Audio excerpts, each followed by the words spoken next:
Assalamualaikum warahmatullahi wabarakatuh.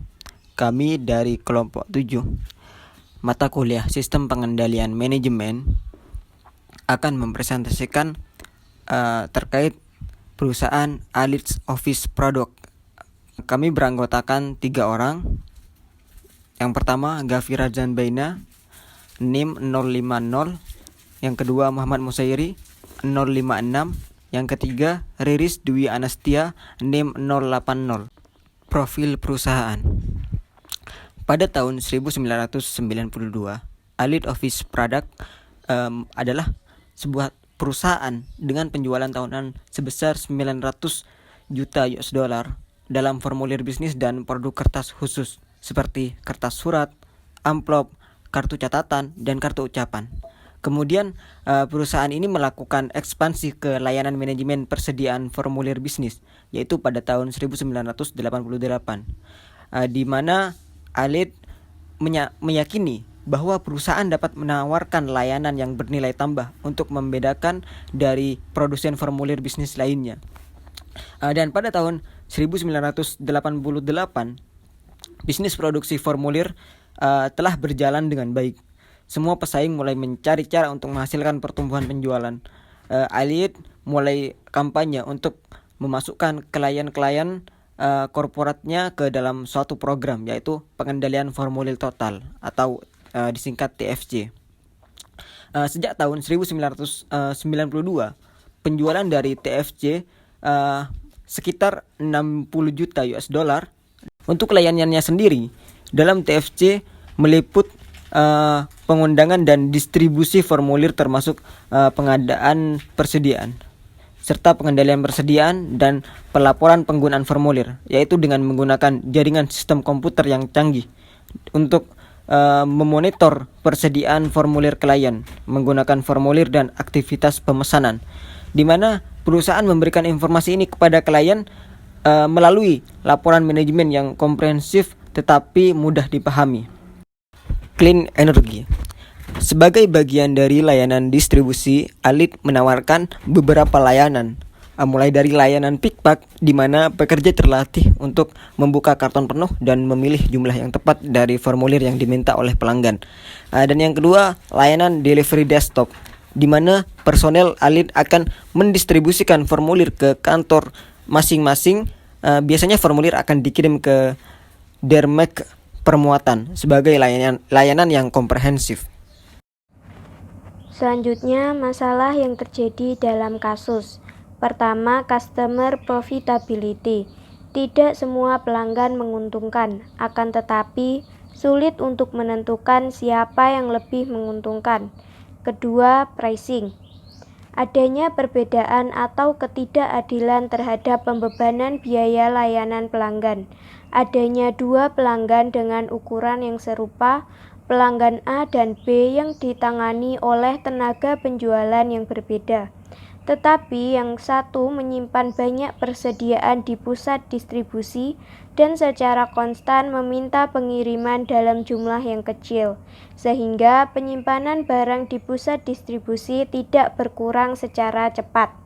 Sementara yang lain tidak menyimpan persediaan di pusat distribusi perusahaan, namun keduanya harus membayar biaya layanan yang sama. Yang ketiga, Service Based Pricing atau SBP. Kenaikan biaya yang disebabkan oleh tambahan beban distribusi dengan skema Service Based Pricing atau SBP. Keempat, bagian gudang. Bagian gudang memerlukan ruang gudang karena banyak karton yang menganggur lama dan hal ini akan berlangsung terus. Kelima, tenaga kerja. Banyaknya aktivitas memerlukan banyak tenaga kerja. Selanjutnya yaitu pengendalian yang dilakukan. Pertama, customer profitability. Berdasarkan hasil kalkulasi ABC, Base Service Cost for the TFG Business, diketahui bahwa customer A menggunakan cost yang lebih sedikit untuk servis yang disediakan oleh Alid dibandingkan dengan customer B. Dengan begitu, customer B berpotensi memberikan Alid revenue yang lebih besar jika pembebanan biaya servis berdasarkan ABC. Kedua, pricing. Perusahaan A mengeluarkan biaya yang lebih sedikit untuk layanan sehingga perusahaan A kurang berpotensi untuk pertumbuhan elit, sedangkan perusahaan B menggunakan layanan yang lebih banyak sehingga elit berpotensi untuk memperoleh pendapatan yang lebih besar. Adanya sistem komputer yang baru, yaitu sebuah sistem yang menelusuri beban pengangkutan individual sehingga dapat membebankan kepada pelanggan sebesar biaya yang telah dikeluarkan perusahaan untuk sebuah produk yang dikeluarkan. Ketiga, service based pricing. TFC seharusnya membebankan pelanggan berdasarkan layanan yang mereka gunakan. TFC sebaiknya mengimplementasikan SBP pricing system. Walaupun dengan menggunakan SBP mungkin tidak menjamin bahwa profitabilitas TFC akan meningkat, dengan bantuan ABC system yang berguna untuk mengetahui pelanggan yang menguntungkan dan yang tidak, SBP akan memberikan kontribusi yang besar terhadap net sales dari divisi TFC. Keempat, bagian gudang. Bagian gudang melakukan penyimpanan karton dan memproses permintaan. Jumlah ruang gudang yang dibutuhkan bergantung pada jumlah karton. Bagian gudang memiliki banyak karton yang menganggur lama. Jika bagian gudang menciptakan program sewa guna usaha yang fleksibel dan mengubah konfigurasi lorong, mungkin dapat menyesuaikan kebutuhan ruang jika jumlah karton yang disimpan berubah. Bagian gudang memiliki sebagian persediaan yang telah menganggur. 5. Tenaga kerja. Membagi distribusi menjadi 6 aktivitas utama bernilai tambah, yaitu penyimpanan, penanganan permintaan, pemilihan stok gudang dasar, aktivitas pick pack, entry data, dan desktop delivery. Efisiensi dari bagian pengepakan dapat ditingkatkan dengan meningkatkan otomatisasi, mungkin bisa diganti dengan menggunakan robot. Yang selanjutnya adalah keefektifan pengendalian. Yang pertama, mengimplementasikan bahwa klien harus dibebani harga sesuai servis yang dikenakan, ditambah dengan sejumlah markup.